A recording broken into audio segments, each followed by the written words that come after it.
Baiklah, ketemu lagi saudara-saudara di sesi kali ini. Kita lanjutkan materi kita terkait dengan hal apa yang sudah saya sampaikan pada minggu yang lalu yang berkaitan dengan kebutuhan dari sebuah sistem atau requirement dari sebuah sistem, di mana requirement tersebut sudah saya sampaikan ada bentuk-bentuk pengklasifikasiannya. Jadi setelah kita memahami bentuk pengklasifikasian tersebut, maka selanjutnya kita lanjutkan ke metode analisis kebutuhan tersebut. Nah, metode analisis terkait dengan requirement tersebut, metode itu atau teknik dilakukan untuk menganalisis kebutuhan perangkat lunak yang dapat dikelompokkan berdasarkan pendekatan yang diambil saat melaksanakan aktivitas analisis tersebut. Perlu saya sampaikan bahwa untuk melakukan suatu analisis, kita menggunakan metode. Saya ulang, untuk melakukan analisis, kita menggunakan metode atau kita gunakan teknik. Saat menganalisis, kita membutuhkan data. Jadi, untuk menganalisis, kita butuh data. Data-data tersebut sudah dikumpulkan dengan menggunakan instrumen.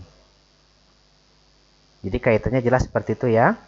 Untuk menganalisis, kita butuh data. Data dikumpulkan dengan menggunakan instrumen. Apa instrumen yang digunakan? Antara lain seperti yang saya sudah sampaikan, yang pertama ada melakukan wawancara, ada dilakukan dengan cara observasi, dan ada yang dilakukan dengan cara mempelajari dokumen-dokumen yang ada terkait dengan sistem. Jadi dudukkan itu dulu ya. Jadi mengumpulkan data itu yang mayoritas dilakukan itu adalah dengan wawancara. Yang kedua dengan melakukan observasi. Dan yang ketiga adalah dengan cara mempelajari dokumen-dokumen yang berkaitan dengan sebuah sistem. Kita pelajari dokumen-dokumennya sehingga kita bisa memahami sistem tersebut. Memang ada metode lain seperti angket misalnya atau kuesioner, tapi biasanya itu sudah merupakan cara yang tidak begitu penting atau tidak direkomendasikan, karena pada saat mengisi angket biasanya responden itu juga boleh dikatakan terkadang lebih lebih boleh dikatakan tidak begitu akurat di dalam memberikan datanya. Terkadang diisi secara asal-asalan, kemudian ada kalanya tidak mencerminkan kondisi yang sesungguhnya. Maaf. Sekarang kita lihat dulu satu persatu. Wawancara. Kalau kita melakukan wawancara, tentu kita harus tahu dulu siapa yang kita wawancara. Nah, yang kita wawancara ada kalanya di manajemen level atas, ada kalanya di manajemen level menengah, dan ada kalanya di manajemen level bawah. Kalau hierarkinya tertinggi manajemen level atas, biasanya dia hanya tahu tentang sistem itu secara global, secara umum. Kalau kita wawancara, Misalnya kita tanyakan, Pak, Bapak pengennya sistemnya nanti seperti apa? Saya pengennya sistem saya ini dapat, misalnya kalau pada sebuah toko misalnya, dapat memberikan pelayanan pada saat transaksi di kasir, kemudian dapat kita mencek stok yang tersedia, kemudian dapat melihat produk-produk mana yang paling laku. Jadi hal yang dipahaminya itu sifatnya umum, tetapi boleh dikatakan di level atas itu dia secara umum paham atau menguasai sistem itu secara menyeluruh, tetapi requestnya biasanya hal-hal yang sifatnya umum. Nah, untuk itu perlu ada pendalaman lebih lanjut. Misalnya tadi pimpinan mengatakan dapat melaksanakan transaksi di kasir. Tentu kita turun ke manajemen yang level paling bawah atau pengguna akhirnya itu, atau boleh dikatakan kasirnya itu yang kita tanyakan atau kita wawancara. Nah, kasir tentu saja nanti jawabannya lebih teknis. Kalau yang tadi pimpinan biasa jawabannya berupa strategi-strategi aja. Kalau di kasir kita bertanya, jawabannya lebih teknis. Mas, saya pengennya nanti tampilannya itu saya bisa cetak struk, kemudian di dalam struk itu tampilnya misalnya item-item barangnya di kolom kiri, terus disusul oleh kuantitasnya, kemudian harganya, dan seterusnya. Dia minta seperti itu. Kertasnya ukurannya misalnya yang lebarnya 5 cm, jadi tidak dicetak dengan kertas HVS untuk satu transaksi. Jadi dia request seperti itu. Biasanya requestnya sangat-sangat detail. Nah, tentu saja pada waktu mewawancara, kita menyusun pertanyaan-pertanyaan atau daftar pertanyaan yang akan kita ajukan itu, kita sesuaikan dengan kondisinya. Jangan sampai hal-hal yang teknis ditanyakan sama pimpinan level atas. Demikian juga sebaliknya, jangan pertanyaan yang sifatnya general atau pertanyaan level atas ditanyakan ke level teknis atau di kasir, itu nggak sesuai. Jadi kita juga harus tahu kita lagi wawancara siapa dan apa pertanyaan yang mestinya kita ajukan. Itu disusun daftar-daftar pertanyaannya itu.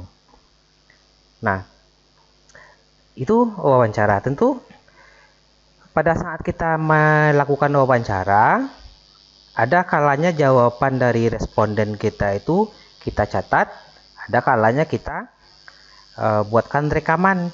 Kalau sekarang kan teknologi cenderung lebih canggih, kita bisa rekam dengan menggunakan handphone misalnya.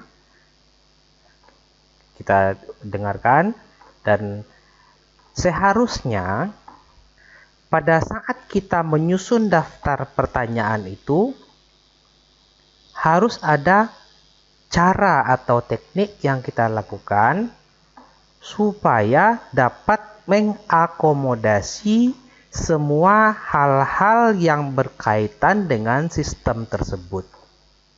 Jadi bukan pertanyaan-pertanyaan yang tidak relevan dengan kebutuhan kita. Misalnya ditanyakan, jam berapa masuknya pagi? Nggak relevan kalau pada sebuah toko misalnya. Jam berapa tutupnya malam hari? Nggak relevan. Nah, sedapat mungkin pertanyaan yang diajukan itu berupa pertanyaan yang simple question dan juga pertanyaan yang jawabannya lengkap. Kalau yang simple itu satu tanya, satu jawab. Jadi misalnya contohnya pertanyaan yang satu pertanyaan dan satu jawaban. Misalnya begini. Untuk mencetak sebuah hasil transaksi pada toko ini, berapa lembar kertas yang dibutuhkan? Jawabannya satu lembar, katanya, selesai. Tapi kalau misalnya pertanyaan yang sifatnya menyeluruh, kita bertanya, Mbak, coba jelaskan kepada saya bagaimana prosedurnya mulai dari seorang pembeli atau pelanggan melaksanakan transaksi hingga selesainya transaksi dilaksanakan. Coba jelaskan. Maka kasir akan jelaskan. Pertama, pelanggan akan memilih barang-barang apa saja yang dia akan beli, dimasukkannya ke dalam keranjang. Setelah itu keranjangnya dibawanya ke kasir. Kemudian pas sampai di kasir, kami langsung melakukan scanning dengan barcode scanning atau barcode reader misalnya. Dan pada saat itu tampillah item barang yang dibeli, jumlahnya, harganya.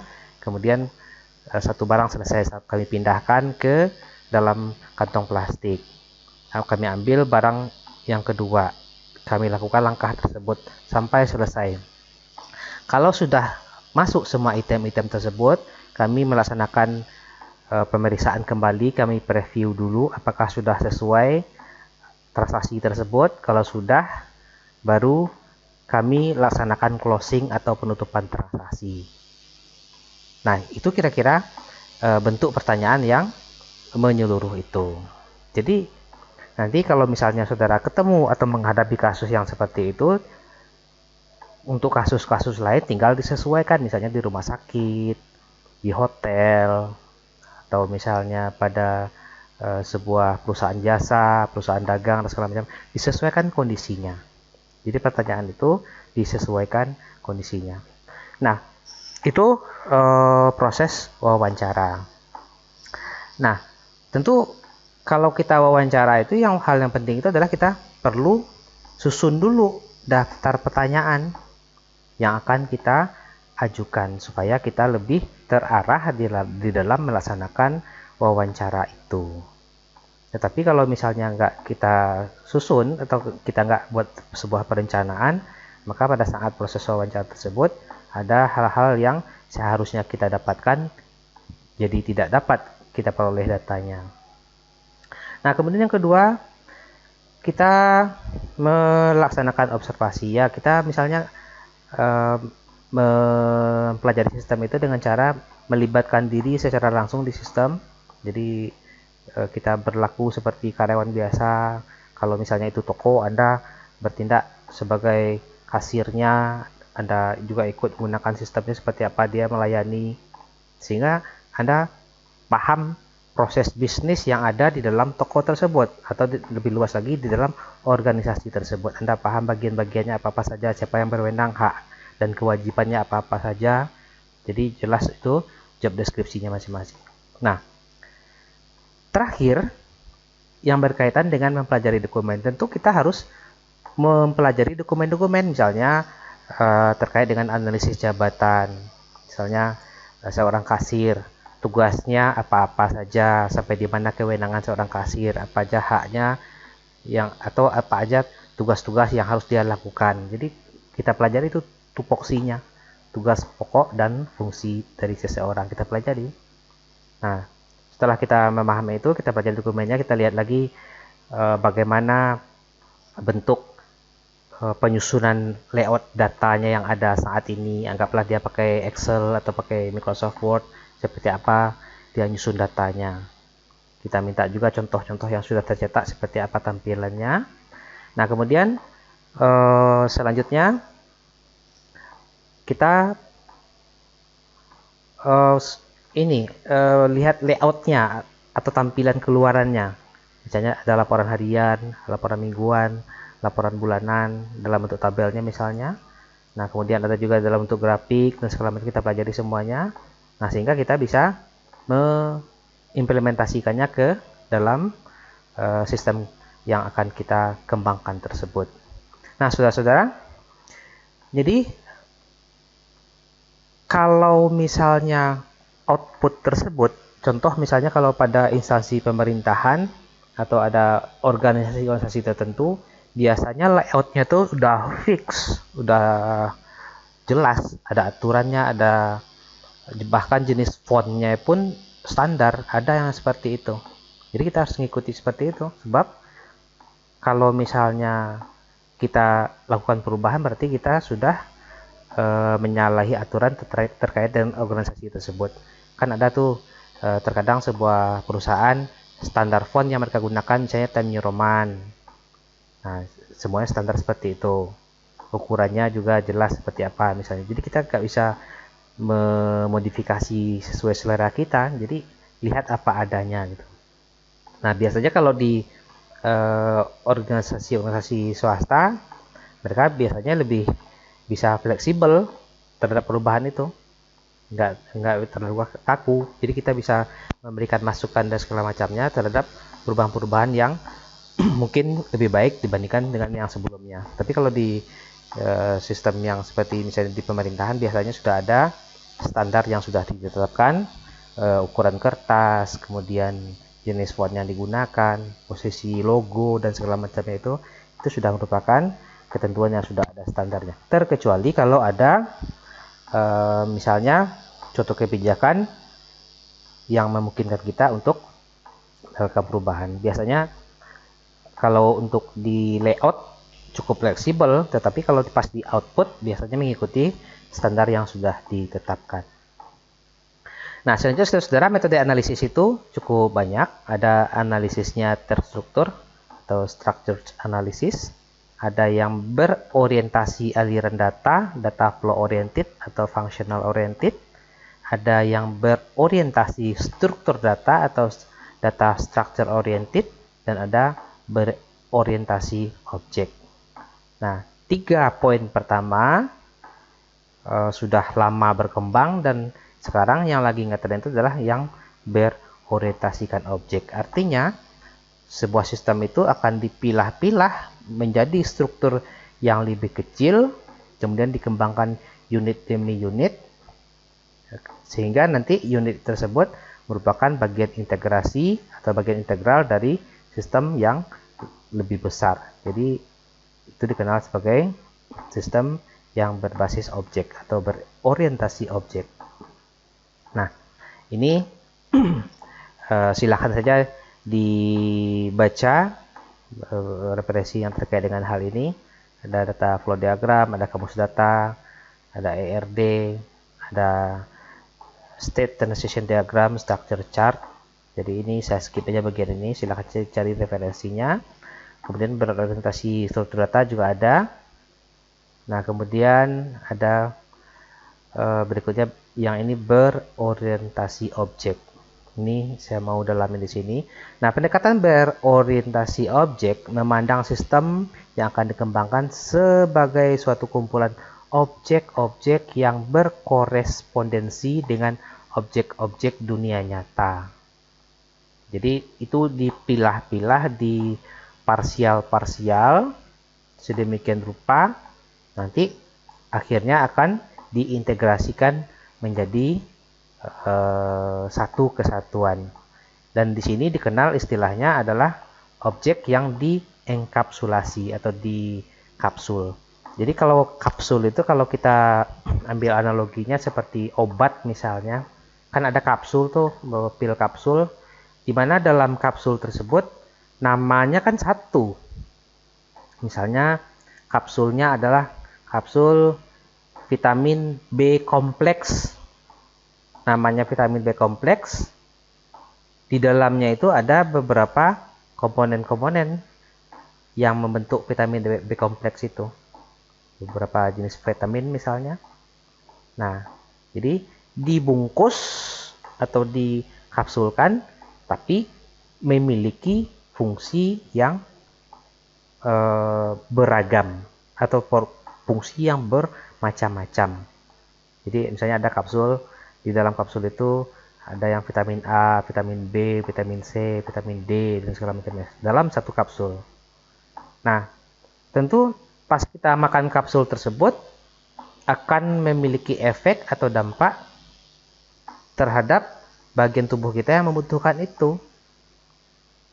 Jadi hanya dalam satu kapsul. Nah, kira-kira ilustrasinya seperti itu. Nah, beberapa metode pengembangan sistem yang berorientasi objek ini antara lain, adalah Object Oriented Analysis dan Object Oriented Design (OOD). Nah, ini pengembangnya adalah Virgil Code dan Edward Jordan di tahun 1990. Nah, kemudian ada Object Modeling Technique. Kemudian ada Object Oriented Software Engineering. Nah, lanjut ke spesifikasi kebutuhan perangkat lunak, SKPL. Anda cari nanti di Google contoh dokumen SKPL ini. Minggu depan barangkali akan saya berikan penugasan terkait dengan SKPL ini. Atau dalam bahasa Inggrisnya dikenal dengan Software Requirement Specification, SRS ya, dicari boleh. Nanti seperti apa contoh-contoh dari SRS tersebut. Nah, apa isi dari SKPL itu atau SRS itu? Itu SRS itu dokumen. Jadi dokumen itu berupa lembaran-lembaran kertas yang berisi pernyataan lengkap dari apa yang dapat dilakukan oleh perangkat lunak tanpa menjelaskan bagaimana hal tersebut dikerjakan oleh perangkat lunak. Jadi intinya adalah yang berisi pernyataan lengkap apa yang dapat dilakukan. Misalnya aplikasi ini dapat membackup secara otomatis, aplikasi ini dapat melaksanakan transaksi penjualan, aplikasi ini dapat menghasilkan laporan harian, bulanan, dan tahunan. Aplikasi ini juga mampu menghasilkan layout atau output berupa grafik dan sebagainya. Jadi pernyataan-pernyataan seperti itu.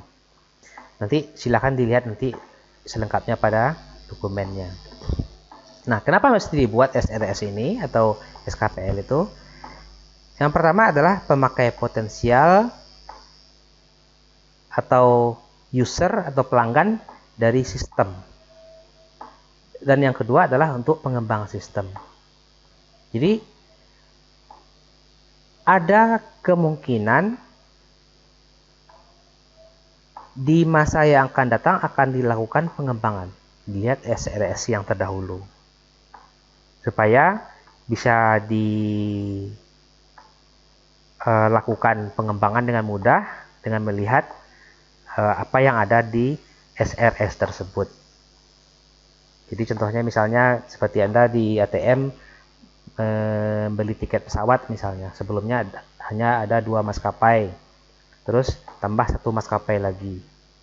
Nah, pada saat misalnya ingin dikembangkan suatu sistem baru, ada penambahan maskapai misalnya, ya tinggal tambahkan menunya saja. Nah, kemudian dibuat pula pola proses bisnis dari aplikasi tersebut. Jadi pada saat kita misalnya membangun pengembangan sistem yang baru itu dan mengintegrasikannya ke sistem yang sudah ada, seharusnya tidak mesti mengganggu kinerja dari sistem yang sedang berjalan. Jadi nggak mesti kita downkan servernya, kita bisa langsung menambahkan aplikasi yang baru. Nah, itu butuh SRS-nya.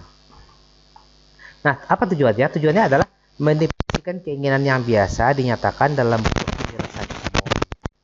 Nah, tujuan keduanya adalah sebagai sarana komunikasi antara user, pemakai, analis, dan perancang perangkat lunak.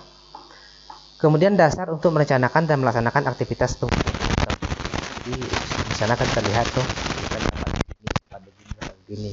Testernya membaca bagian itu dan mengujinya. Bagian yang nggak jalan, mereka buat catatan ini nggak berfungsi. Ini jalan tapi kendalanya ini, dijelaskan oleh tester atau penguji. Acuan untuk melakukan perbaikan dan perubahan perangkat lunak. Jadi kalau misalnya ada kerusakan atau gangguan pada sistem, biasanya dibuka lagi dokumen SRS ini. Dan bila mana terjadi perubahan tersebut, maka buka lagi dokumen SRS tersebut sehingga dimodifikasi di bagian itu dan tidak harus membongkar sistem tersebut secara menyeluruh. Jadi dilihat bagian mana masalah itu munculnya. Nah, jadi kalau saya misalkan objek itu ya, objek kayak misalnya sepeda, kalau rantainya putus, Berarti yang mesti diganti ya rantainya saja mesti diperbaiki. Nggak mesti harus dibongkar pula stangnya, tempat duduknya dibongkar pula, nggak mesti. Nah, jadi di bagian mana ada kendala atau ada ingin diperbaiki, ya bagian itu saja yang difokuskan. Nah, syarat pembentukan SRS mudah diidentifikasi, diuraikan dengan jelas, simpel, sederhana, dan tidak ambigu. Kemudian bisa divalidasi dan bisa dites dan dapat ditelusuri kembali. Nah, ada hal-hal yang harus dihindari saat menyusun SRS tersebut. Yang pertama, over specification, penjelasan berlebih berulang-ulang sehingga tidak jelas. Kadang-kadang pengen bahasanya menarik, dibuat sebuah narasi yang cukup panjang sehingga membutuhkan waktu bagi seseorang untuk memahami kalimat tersebut. Jadi kalau spesifikasinya cukup banyak, buatlah hierarki. Misalnya mana yang prioritas, susun dulu. Misalnya secara umum aplikasi ini dapat melaksanakan transaksi penjualan. Diuraikan lagi ke bawahnya. Pada saat transaksi penjualan dilakukan, kasir akan mengarahkan barcode reader ke kode yang ada pada produk. Nah, sehingga dan seterusnya. Nah, seperti itu. Kemudian tindakan unkonsistensi, seperti menggunakan istilah yang tidak konsisten. Nah, apa contohnya guna istilah yang tidak konsisten? Nah, misalnya terkadang Anda gunakan istilahnya SKPL, itu kan dalam bahasa Indonesia. Terkadang Anda gunakan SRS, jadi itu kan nggak konsisten. Atau misalnya pada perbankan Anda kadang-kadang menggunakan istilah bunga misalnya, terkadang Anda gunakan interest gitu. Harusnya konsisten aja, kalau interest semua, kalau bunga semua. Jadi harus konsisten. Kalau Anda gunakan istilahnya misalnya software, ya software aja semua. Jangan dicampur baurkan perangkat lunak, kadang software. Digunakan istilah itu secara konsisten. Ambigu dalam kata atau kalimat seperti menyatakan keterukuran kebutuhan secara tidak jelas, misalnya menggunakan kata-kata minimal, maksimal, optimal, cepat, user friendly, efisien, fleksibel, dan segala macamnya itu. Jadi itu kalimatnya ambigu. Jadi misalnya waktu tunggu minimal, misalnya waktu tunggu minimal 5 menit misalnya gitu. Nah, waktu tunggu maksimal 5 menit. Nah, kadang-kadang dalam membedakan minimal dan maksimal itu orang jadi berpikir keras. Waktu tunggu minimal 5 menit. Berarti 5 menit ke atas. Waktu tunggu maksimal 5 menit. Berarti batasnya 5 menit. Terkadang orang bingung dengan kalimat seperti itu. Sistem harus mampu berjalan secara optimal. Gak jelas optimal itu seperti apa. Nah, sistem mampu melaksanakan transaksi secara cepat. Gitu. Secepat apa? 5 detik, 10 detik, 30 detik. Nah, itu masih ini ya, masih debatable. Jadi harus jelas berapa nilainya. Nah, kemudian menuliskan mimpi-mimpi ya kayak ngawur gitu, yaitu hal-hal yang tidak bisa dilakukan. Jadi membuat narasi-narasi yang sebenarnya sulit untuk bisa dilakukan, ya supaya kalimatnya supaya menarik saja gitu. Nah, misalnya Anda buat sistem dapat beroperasi secepat kilat gitu. Nah, jadi kalimatnya sepertinya memang keren. Kilat kan boleh dikatakan lebih cepat daripada kedipan mata, ya kayaknya istilah yang digunakan itu agak ini ya, tidak tepat. Nah, atribut penulisan SRS yang baik, apa yang mesti ada terpenuhi pada saat Anda menyusun SRS. Saya pun membacanya kadang-kadang ini. Dokumen SRS yang baik atau sempurna akan ditulis secara yang pertama benar, berarti datanya yang akurat, tepat, tidak ambigu, harus lengkap, dapat diverifikasi, harus konsisten, dapat dipahami, dapat dimodifikasi. Itu dokumen SRS yang baik. Nah, kemudian yang ke-9 dapat ditelusuri, traceable. Kemudian harus dapat dibedakan bagian what, bagian spesifikasi, dan how, bagian yang menjelaskan bagaimana menyelesaikan what tadi. Dapat mencakup dan melingkupi seluruh sistem. Dapat melingkupi semua lingkungan operasional, misalnya interaksi fisik dan operasional. Dapat menggambarkan sistem seperti yang dilihat oleh pemakai. Jadi dengan membaca dokumen SRS itu, pemakai sudah bisa melihat gambaran sistemnya bakal seperti apa. Harus toleran, bisa menerima terhadap ketidaklengkapan, ketidakpastian atau ambiguous, dan ketidakkonsistenan. Kemudian harus bisa dilokalisasi dengan sebuah coupling, yaitu hubungan ketergantungan antara dua model yang tidak terlalu erat. Nah, siapa yang terlibat dalam pembuatan SRS itu atau SKPL? Yang pertama, user harus dilibatkan. Jadi, klien beda ya kalau user. Kalau klien ya yang bermitra dengan kita itu, kalau pemakai atau user ya yang akan memakai aplikasi itu. Sistem analis atau sistem engineer, software engineer, programmer, kemudian test integration group, maintenance group, kemudian technical support, dan staff ya, staff dan juru tulisnya harus dilibatkan semuanya. Nah, keberhasilan dari perangkat lunak bisa dilihat dari 10 aspek atau titik pandang. Nah, ini silahkan nanti dibaca saja. Nah, ini contoh dokumennya, format dokumennya yang baku ya, SRS yang bakunya. Nah, nanti akan ada penugasan khusus untuk ini.